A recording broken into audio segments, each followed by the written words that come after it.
Hola, bienvenidas a mi canal, soy Vero y bueno, en este canal es simplemente por dar ideas o bueno, enseñaros un poquito lo que me gusta hacer, lo que me quita el sueño, que es pues bueno, restaurar cositas pues que no están bien, cosas viejas y demás.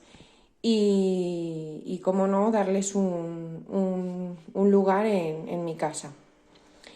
Bueno, aquí os voy a enseñar mi máquina de escribir.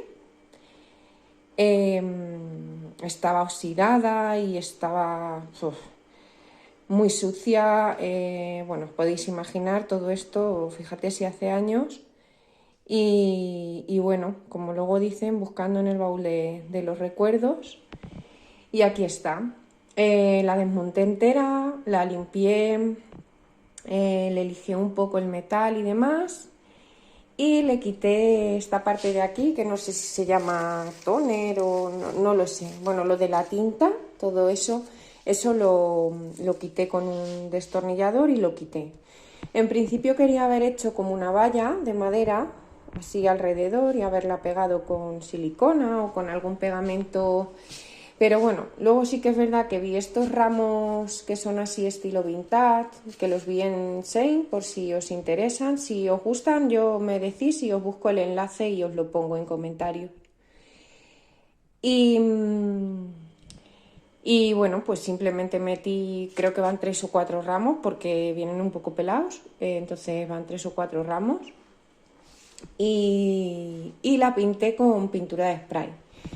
La pintura es esta, de Pintiplus Home, y el color que escogí yo es este, Dusty Blue. Vale. Pues nada, aquí os la enseño, así ha quedado. No sé si o contarme si habríais hecho alguna otra cosa o si tenéis alguna y os animáis a hacerla, pues me encantaría verlas. De este spray hay un montón de colores. Había un rosa muy bonito también y así rosa palo, el verde también es muy bonito. Pero bueno, yo me decanté por esta, pero que podéis elegir el color que queráis y bueno, estaré encantada de ver vuestras cositas. Y nada, pues aquí me despido. Nos vemos en el próximo vídeo, que os seguiré enseñando cosas, a ver qué os parecen y dando ideas. Y nada, muchas gracias y hasta pronto. Adiós.